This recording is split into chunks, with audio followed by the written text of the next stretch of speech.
Բարև ձեզ, Ստեփան Գրիգորյան YouTube-յան ալիքի մասնակիցներ։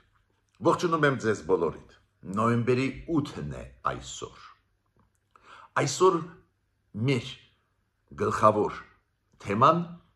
կլինի կապված Հայաստանի արտաքին քաղաքականության հետ եւ կապված նրա հետ, որ Հայաստանը իրոք սկսեց շատ ակտիվ արտաքին քաղաքականություն վարել, նաեւ այդ թվում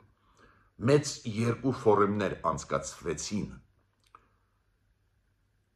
Երևանում Օրբելի ֆորումը, որի մասին մենք խոսացել ենք, եւ երկրորդ ֆորում Բրյուսելում անցկացվեց Rasmussen Global կազմակերպության կողմից մեր կառավարության ջանքերով նաեւ։ Ու այդ երկու ֆորումները միտված էին նրան, որ Հայաստանը աշխարհին լայն աուդիտորիայի աշխարհի ներկայացրեց խաղաղության խաչմերուկ ծրագիրը, ներկայացրեց մեր մոտեցումները կառուցողական, բայց պետք է ասեմ, որ արագ արձագանքեցին եւ Թուրքիան եւ Ադրբեջանը։ Թուրքիան ասաց, որ բանակցային process ավարտված չի, իրանք չեն համարում, որ ավարտվեց, ու մենք մտանք խաղաղության process-ի մեջ, վերջնական խաղաղության process-ի մեջ, ուրեմն չի բացի սահմանը Թուրքիան մոտ ժամանակներս, եւ երկրորդը Ադրբեջանը։ Ադրբեջանը բացի մեկ նախապայմանից, որի մասին անընդհատ խոսում է Ադրբեջանը, որ մենք պետք է փոխենք սահմանադրությունը մեր եւ այլ, չեմ կրկնի, բոլորդ գիտեք, նաեւ գումարեց այլ նախապայմաններ։ Հայաստանի միլիտարիզացիայի հետ կապված։ Իբր մենք միլիտարիզացվում են, Ադրբեջանի ռազմական բյուջեն 3 անգամ թե 4 անգամ մեր բյուջեից ռազմական ավելի մեծ է,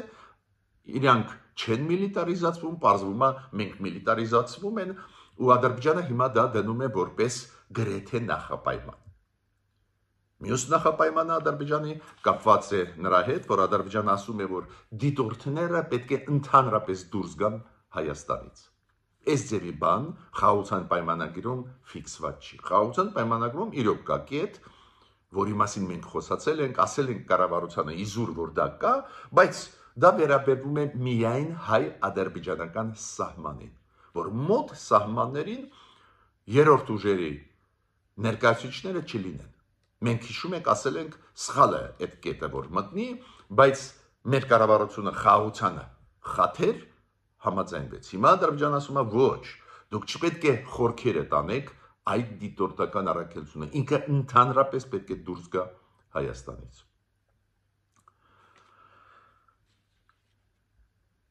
Ադրբեջանը պաշտոնապես դնում է հարց, որ ադրբեջանցիների վերադարձը Հայաստան, չգիտեմ, որ ադրբեջանցիների, այդ ինչ պահանջ է անօրինական, չեմ հասկանում, բայց իրանք ասում են, չէ, կան ադրբեջանցիք, որ պետք է վերադառնան Հայաստան։ Ուրեմն մենք տեսնում ենք նոր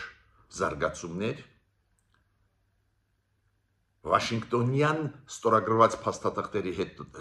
փաստաթղթերից հետո, օգոստոսի 8-ից հետո, ակնհայտ դրական լիցքեր կային եւ մեզ համար, եւ Ադրբեջանի համար։ Հիմա Ադրբեջանը ուզում է փակել այն դրական լիցքերը, որոնք եղել են մեզ համար։ Ադրբեջանը մենակ իրանն է ուզում ստանալ, նոր իրավիճակ, նոր մարտահրավերներ, ոնց պետք է մենք պատասխանենք, ես այսօր ձեզ հետ կխոսեմ։ Ուրեմն, միջև սկիզբը այսօրվա մեր զրույցի,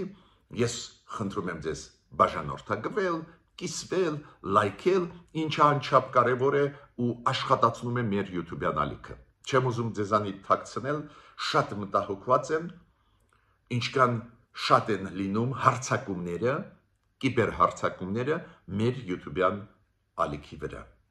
Ու դա ավտոմատ YouTube-յան ալիքը ուզում է մեզ պաշտպանել, ավտոմատ դանդաղեցնում է մեր աշխատանքը։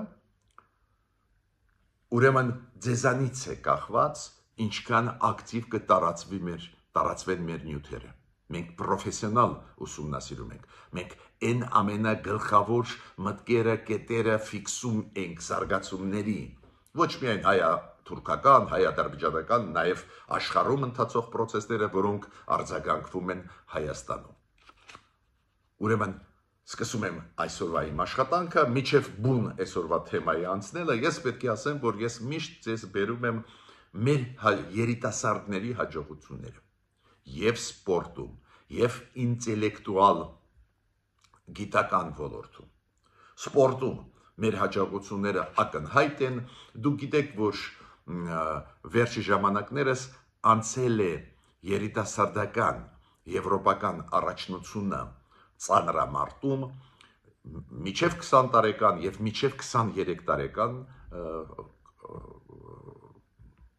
ոլորտներում շատ կարևոր է, որ մեծ թվով ոսկե մեդալ մերոնք նվաճեցին, արծաթե, բրոնզե մեդալներ, ես այդքան շատ էին հաջողությունները մեր երիտասարդ ծանրորդների, որ ես մենակ հիմա կնշեմ ոսկե մեդալ ստացածների Գարիկ Կարապետյան, Ալեքսանդրա Գրիգորյան, Տիգրան Կարապետյան, Էմմա Պողոսյան, Գառնիկ Չոլակյան, Լիանա Գյուրջյան։ Բոլոր մեր Եվրոպայի երիտասարդ չեմպիոններին շնորհավորում եմ հաջողություններով իրենց մարզիչներին, նաև այդ թվում այն մեր երիտասարդ ծանրորդներին, ովքեր արծաթե եւ բրոնզե մեդալ նվաճեցին, լրջագույն հաջողություն մեր սպորտի։ Շախմատը դուք գիտեք, շախմատի եվրոպական առաջնությունը անցել էր երիտասարդների շրջանակներում միջև 18 տարեկան եւ միջև 14 տարեկան, ուրեմն Եվրոպայի չեմպիոն հռչակվեց միջև 18 տարեկան Վահե Սուքիացյանը շախմատում եւ Տիգրան Ամբարձումյանը միջև 14 տարեկաններ երկրորդ տեղ նվաճեց։ Ողջունում եմ ձեզ բոլորիդ, ողջունում եմ հայ ժողովրդին, նաև գիտական ոլորտում, արհեստական բանականության ոլորտում մեր երիտասարդները մեծ հաջողությունների հասնում են, օրինակ Ղազախստանում անցավ միջազգային օլիմպիադան կապված արհեստական բանականությամբ մեր թիմը Գյումրից նվաճեց երրորդ տեղը բրոնզե մեդալը։ Պատկերացնում եք, այդ ինչ մեծ հաջողություններ են, երբ որ 50, գրեթե 50 երկրների թիմերը մասնակցում են ու մեր թիմը նվաճում է բրոնզե մեդալ բանական արհեստական բանականության ոլորտում։ Մյուս հաջողության ոլորտը, դուք գիտեք, վիզաների հեշտացման հարցը Եվրոմիության հետ, մենք մի քանի անգամ անդրադարձել ենք այդ թեմային, ես մենակ մի բան կավելացնեմ։ Իրոք այն պաշտոնյան Եվրոմիության, որը հենց դրա պատասխանատու է, հենց դրա ղեկավարն է, եկավ Հայաստան, այս վերջի 2-3 օրը Հայաստանում էր, ու վերջնականորեն ստորագրեց մեր կառավարության հետ այն գործողությունների ծրագիրը, որը պետք է անի մեր կառավարությունը։ Անչափ կարևոր քայլ է։ Մենք հիմա սկսում ենք իրականացնել այն քայլերը, որոնք կբերեն վիզաների ազատականացման։ Ուստեղ 4 ոլորտներ անչափ կարևոր է։ Դա փաստաթղթերի անվտանգությունն է եւ մարդկանց տվյալների անվտանգությունն է, նաեւ այդ թվում կենսաչափական անձնագրերի հարցը։ Դա կառավարումն է սահմաններում, դա ուղղակի կյանքի պես մեզ պետք է ու Եվրոպան ստեղ մեզ աջակցում է ու ավելի ուժեղ կաջակցի, որ կառավարումը սահմանների մեր ձեռքում լինի եւ պարզ է հարցեր կապված ինչ վիճակում է պայքարը հանցագործության դեմ երկրում, ինչ վիճակում է պայքարը կոռուպցիայի դեմ երկրում։ Չորրորդ ոլորտը դա օրենսդրական դաշտում փոփոխություն կատարելը, պարզ է, եթե դու պայքարում ես կոռուպցիայի դեմ, պայքարում ես հանցագործության դեմ եւ այլ, նաեւ պետք է օրենսդրական դաշտը բարեփոխվի։ Մարդու իրավունքների ոլորտում օրենսդրական դաշտը պետք է կատարելագործվի։ Հիմա անցնում եմ այսօրվա գլխավոր թեմային։ Ինչ ասեց նախագահ Էրդողանը, որը երեք մի քանի խոսք ասեց հայ-ադրբեջանական հարաբերությունների մասին, պետք է ձեզ ասեմ, որ 3-7-ներ նոյեմբերի, այսօր 8-ներ Ադրբեջանում դա նշվում է որպես հաղթանակի օր այն պատերազմի, որը Ադրբեջանը սկսեց 2020 թվականին։ Ու Ադրբեջանում դա նշում են որպես հաղթանակի օր։ Նախագահ Էրդողանը առաջի անգամը, որ չի օգտագործե կոշտ ձևակերպումներ Հայաստանի դեմ, այդ լավ է, բայց ցանկացած դեպքում ինքը ասեց, որ այս փայլուն հաղթանակից հետո բացվեց հնարավորություն, որ Հայաստանն ու Ադրբեջանը խաղաղության կհասնեն։ Ու գլխավոր միտքը երեկվա իր ելույթի նա էր, որ բանակցությունները պետք է շարունակվեն։ Պետք է շարունակել բանակցությունները, դեռ բոլոր հարցերը բանակցված չեն։ Դա պատասխաններ այն ակտիվ քաղաքականության, որը վարում է Հայաստանը։ Ինչ է ասում Հայաստանը։ Դուք հիշում եք գլոբալ ֆորումի Ռասմուսենի ելույթը, մի քիչ ավելի ուշ ես կբացեմ փակագծերը, եւ Նիկոլ Փաշինյանի ելույթը Օրբելի ֆորումում Երևանում։ Հիշում եք, որ խաղաղությունը կա, պետք է ամրապնդել, զարգացնել, հոգալ, որ այդ խաղաղությունը ամրապնդվի, ու մենք սպասում ենք դրական զարգացումներ Թուրքիայի կողմից, Ադրբեջանի կողմից։ Պատասխանեցին, Էրդողանը պատասխանեց, որ պետք չի դեռ սպասել, դեռ էլի բաներ կան, որ Հայաստանը պետք է անի։ Բանակցային process-ը չի ավարտվել։ То есть Էրդողանը ասեց՝ մի սպասի, որ մոտ ժամանակներս մենք սահմանը կբացենք։ Ուրեմն մեր իշխանությունների առաջերտին վարչապետի եւ արտգործնախարարի ելույթներին Օրբելի ֆորումում եւ այն ելույթներին, որոնք հնչեցին մեր պաշտոնյաների կողմից Բրյուսելյան ֆորումում, որոնք անցան նոյեմբերի 4-ին, Երևանում Օրբելի ֆորումը 4-ին նոյեմբերի անցավ եւ նոյեմբերի 4-ին Բրյուսելում Ռասմուսեն գլոբալ ֆորումը, որտեղ որ նաեւ մեր պաշտոնյաներ էին, օրինակ Արմեն Գրիգորյանը, մեր անվտանգության խորհրդի գլխավոր քարտուղարը։ Այս երկու ֆորումներում մեր գլխավոր պաշտոնյաները, արտաքին քաղաքականության ոլորտի պատասխանատուները, վարչապետը, արտգործնախարարը, անվտանգության խորհրդի քարտուղարը ուղղեցին մեսիջներ, ու այդ մեսիջները ոչ միայն աշխարհին էին ուղղված, առաջերտին Թուրքիան ու Ադրբեջանին, որ մենք կառուցողական ենք, մենք պատրաստ ենք խաղաղության, մենք էս ենք անում, այն ենք անում, շատ լավ։ Հիմա սկսվեցին պատասխաններ։ Առաջի պատասխաններից մեկը դա Էրդողան նախագահի պատասխանն է, նոր ասեցի, ինքը ասեց՝ տղեկ, դեռ չեն ավարտվել բանակցությունները պետք է շարունակվեն։ Ուրեմն էլի ինչ որ մեզանից բան ուզում են, այդ եզրակացության ես գալիս եմ։ Երկրորդը Ադրբեջանի արտգործնախարարությունը հայտարարությունով հանդես եկավ, որ եվրոպական միսիան, Եվրոմիության միսիան, դիտորդական առաքելությունը, որը Հայաստանում գտնվում, պետք է դուրս գա Հայաստանից։ Ինքը ասում է, այն երբ որ ստորագրվի խաղաղության պայմանագիրը վերջնականորեն, իրանք պետք է Հայաստանից դուրս գան։ Դա էլ է պատասխան մեր ղեկավարությանը։ Ինչ ասում մեր ղեկավարությունը։ Այո, խաղաղության պայմանագրում կա կետ, որի համաձայն եվրոպական դիտորդները պետք է սահմաններից դուրս գան, այդպես էլ գրված է, սահմաններից հայ-ադրբեջանական պետք է դուրս գան, բայց ադրբեջանցիք ասում են ոչ, իրանք ընդհանրապես Հայաստանից պետք է դուրս գան։ Գիտեք, մեր կառավարության առաջարկը ո՞նն է, երբ որ Ադրբեջանը վերջնականորեն դա ստորագրի խաղաղության պայմանագիրը, այդ դիտորդները մենք մի քիչ խորքերը կտանենք, իրանք ունեն անելիք Հայաստանում։ Ու այդ բանակցությունները եղել են Եվրոմիության հետ, բայց Ադրբեջանը ասում է չէ, դուք ճիշտ չհասկացաք մեզ, իրանք ընդհանրապես պետք է դուրս գան։ Ես դա դիտում եմ որպես նոր նախապայման, քանի որ ով պետք է լինի Հայաստանում, ով գալիս է, որ ուժերը, որ պետությունները, որ դիտորդները, որ խաղապաները, այդ լիազորությունների մեջ է Հայաստանի կառավարության։ Ու պարզ է, Ադրբեջանի արտգործնախարարությունը մի անգամ էլ երեք ասեց, որ սահմանադրությունը Հայաստանը պետք է փոխի։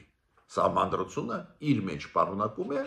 Ադրբեջանի համար վտանգներ։ Դա էլ է պատասխան մեր կառավարության այն մոտեցման, որ Նիկոլ Փաշինյանը, Արարատ Միրզոյանը Օրբելի կենտրոնում ես հիշում եք դա լիճում էին ու շատ լսում էին, իրենք ինչ էին ասում։ Իրենք բերում էին գործոններ, որոնք ցույց են տալիս, որ սահմանադրության հետ կապված ընդհանրապես ոչ մի խնդրեմ չկա, որ մեր սահմանադրությունը չի պարունակում վտանգներ։ Ադրբեջանը պատասխանեց, չէ, մենք համարում ենք, որ պարունակում է վտանգներ, ուրեմն դուք պետք է անպայման փոխեք ձեր սահմանադրությունը։ Բացի դրանից, Ադրբեջանը պաշտոնական մակարդակով բարձրացնում է հարց Հայաստանի միլիտարիզացիայի հետ։ Դուք գիտեք, Ադրբեջանի ռազմական բյուջեն Ադրբեջանը խոստում է տալիս 2028 թվին կրճատել։ Մենք խոստում տվեցինք ու մյուս տարվա բյուջեում ռազմական մեր ծախսերը կփոքրանան մոտավորապես 10-15%-ով։ Մենք մեր խոստումը կատարում ենք, բայց Ադրբեջանը դեր ձգձգում է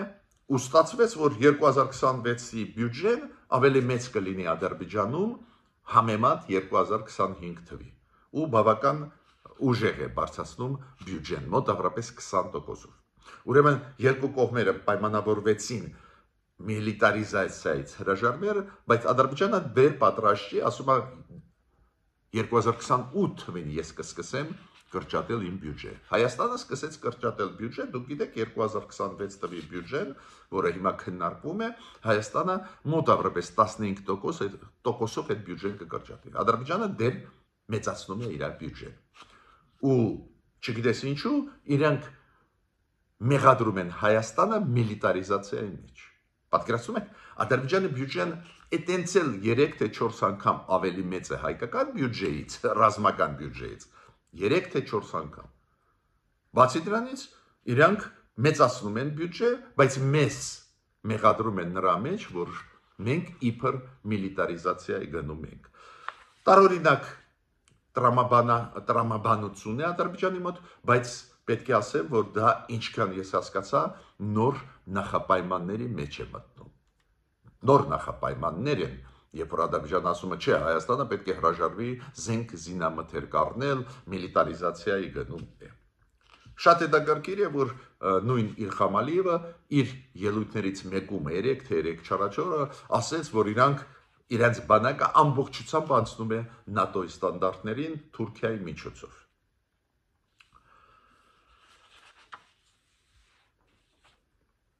Ադրբեջանը մենք քննարկել ենք այդ հարցը, Ադրբեջանի նախագահ Իլհամ Ալիևը, հիշում եք, երբ որ բարձրացրեց հարց, որ ադրբեջանցիք պետք է վերադառնան Հայաստան, չգիտեմ, որ ադրբեջանցիների մասին է խոսքը, ես չգիտեմ, եթե իրանք փակագծերը բացեն, ադրբեջանցիք ես շատ ուրախ կլինեն ու սպարիչ իրանք պատասխաններ կստանան մեզանից, բայց ինքը ասում է, ու հիմա շատ ակտիվացան եւ գիտնականները Ադրբեջանի եւ այդպես կոչված հասարակական կազմակերպությունները, իրանց մոտ անկախ հասարակական կազմակերպություններ չկան, պարզա պրոիշխանական այդ կազմակերպություններ, ում ֆինանսավորում է պետությունը։ Իրանք ասում են, մենք հիմա պետք է ակտիվացնենք մեր աշխատանքը մեր պատմության մասին Ադրբեջանի, քանի որ հայերը մեր պատմությունը ֆալսիֆիկացնում են եւ այլ եւ այլ։ Ուղիղ հակառակն է պատկերը, բայց ես ինչքան հասկացա, այդ նոր նախապայմանն է Ադրբեջանի կողմից դրված Հայաստանի կառավարության առջև, որ ադրբեջանցիք պետք է վերադառնան Հայաստան։ Չակերտներով եմ ասում, քանի որ չակերտների մեջ եմ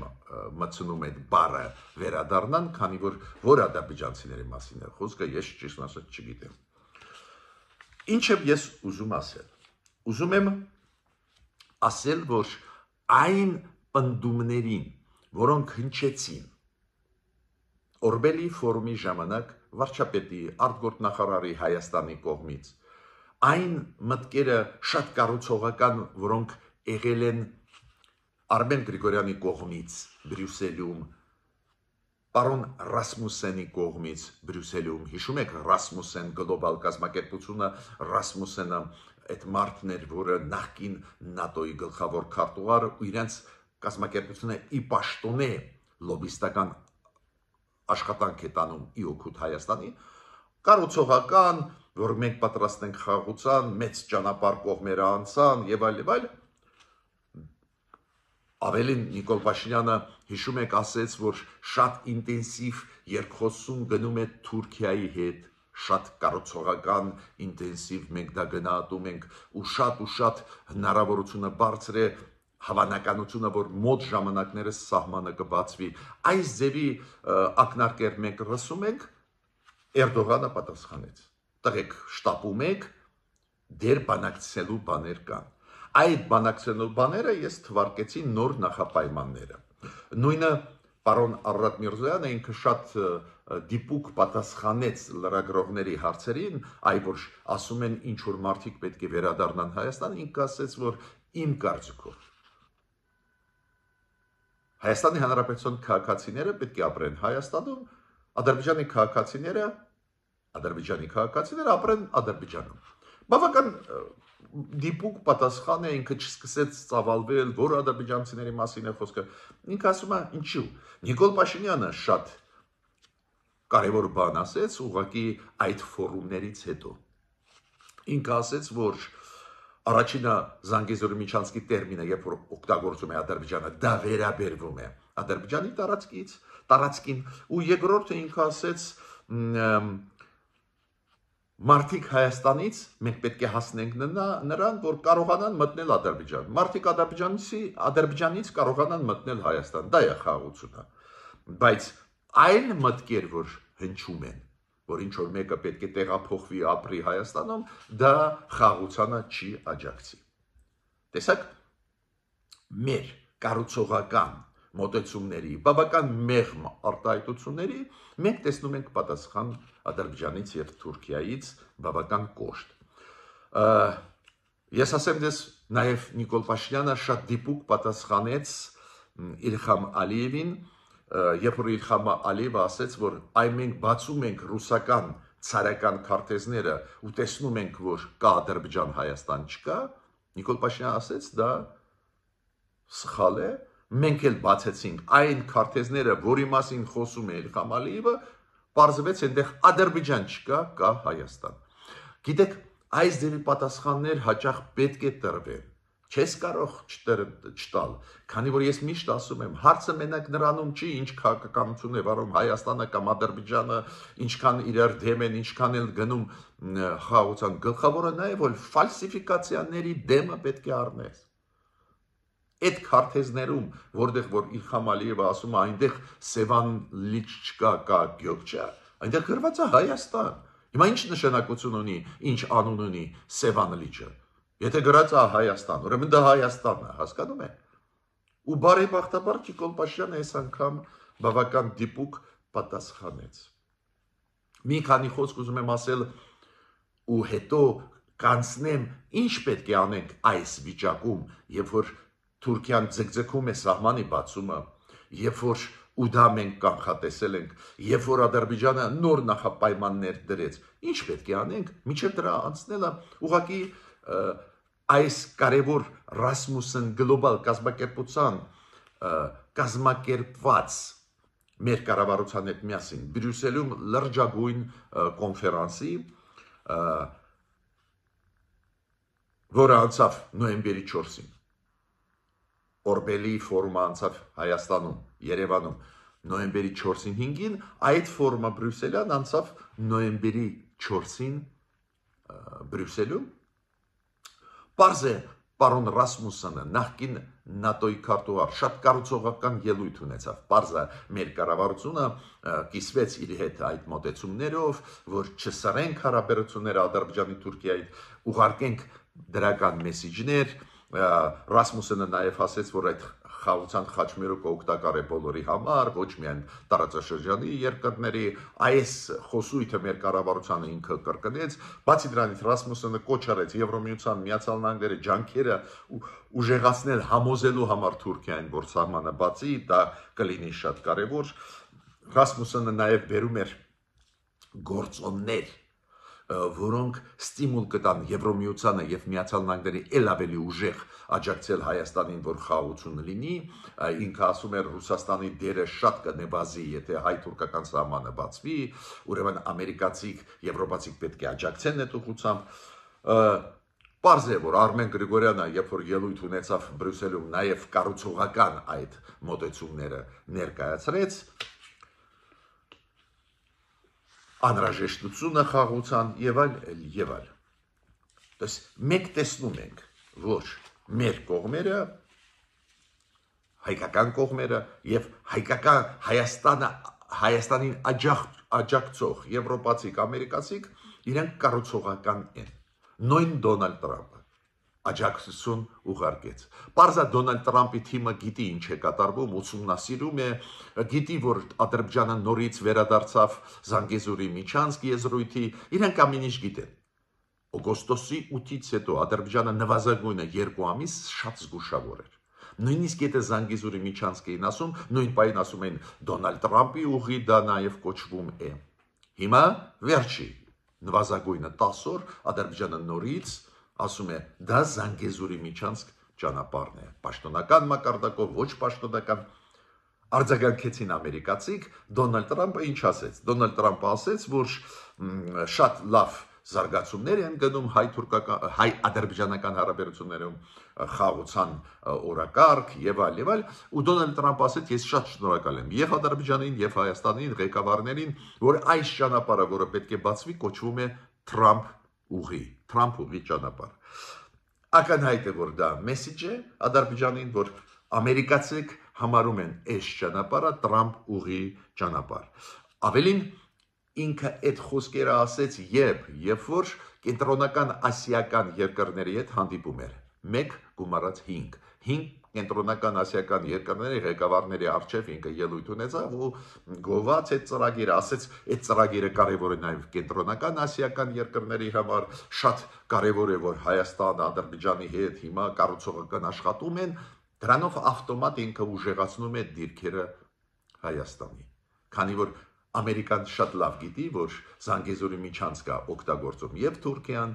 ավելի ուժեղ վերջի 10 օրը եւ Ադրբեջանը,